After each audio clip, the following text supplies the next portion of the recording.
Bismillahirrahmanirrahim. So today we are going to do the cardinal movements in labor.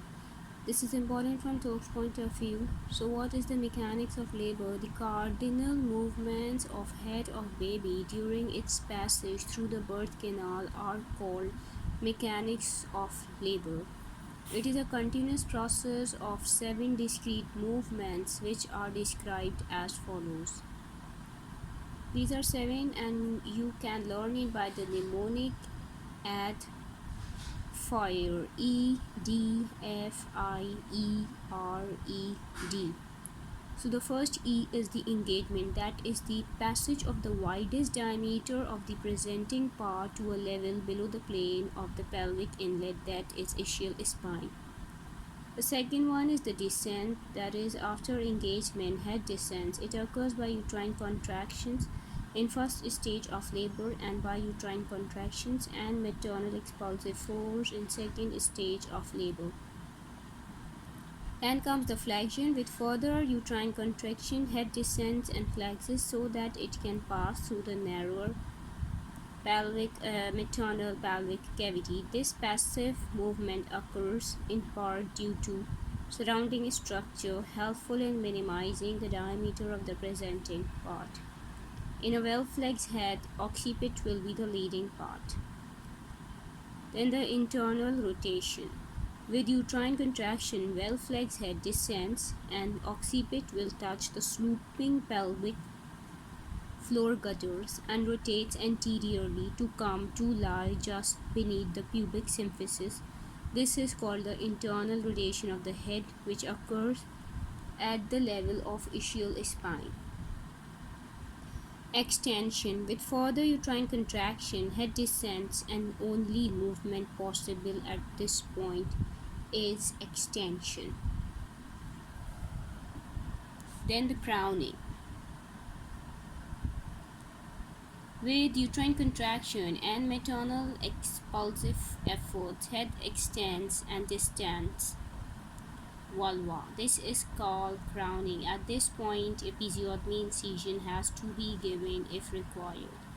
With further extension of the head, occiput acts as a fulcrum and chin and mouth sweeps in front of the pelvis and head delivers. Restitution. Now head align itself with shoulders, which are oblique at pelvic inlet by movement through 1/8 of circle, and this is called the restitution. Then comes the external rotation. Shoulders enter the pelvic inlet in oblique direction and rotate to lie in AP diameter at outlet. This internal rotation of shoulders is exhibited externally by movement of the head through further 1/8 of the circle, that is called the external rotation. So 1/8 movement of the head occur in restitution and the further 1/8 movement occur in external rotation. Then comes the expulsion. Rest of the body will be delivered in the same or successive contractions. Now it is known that if the fetus has engaged in the OP position, that is occipital-posterior, then internal rotation can occur from an OP position to an occipital-anterior one. This long internal rotation may explain the need for increased duration of labor. Alternatively, an occipital-posterior position may persist, which may result in phase to pubis delivery, that is, face will be towards the pubis. And if this occipital-posterior position persists and it does not change, then it results in extension, which causes increased dimension and increased diameter, presenting to pelvic outlet obstruction, which leads to obstructed labor. Left occipital anterior position is the most common and is the ideal fetal position in which the fetal back is on the maternal back side.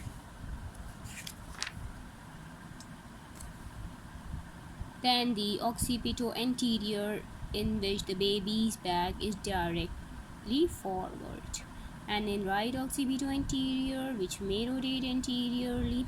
Labor may be straightforward or may rotate posteriorly. Then in asynclitism, we must know what is asynclitism. It is basically asymmetry, and it is the parietal bones which are the leading part in case of asynclitism, and the fetal head will rotate, and the fetal head will be tilted towards either the right or the left shoulder. Due to this tilting of the head, the parietal bones will be the leading part. And if these parietal bones are anterior, so that the sagittal suture are posterior, that is, sagittal sutures are more near to the sacral promontory, then this is called the anterior asynclitism. And if the parietal bones are posterior, so that the sagittal sutures are anterior and are more close to the pubic symphysis, then this is called the posterior asynclitism.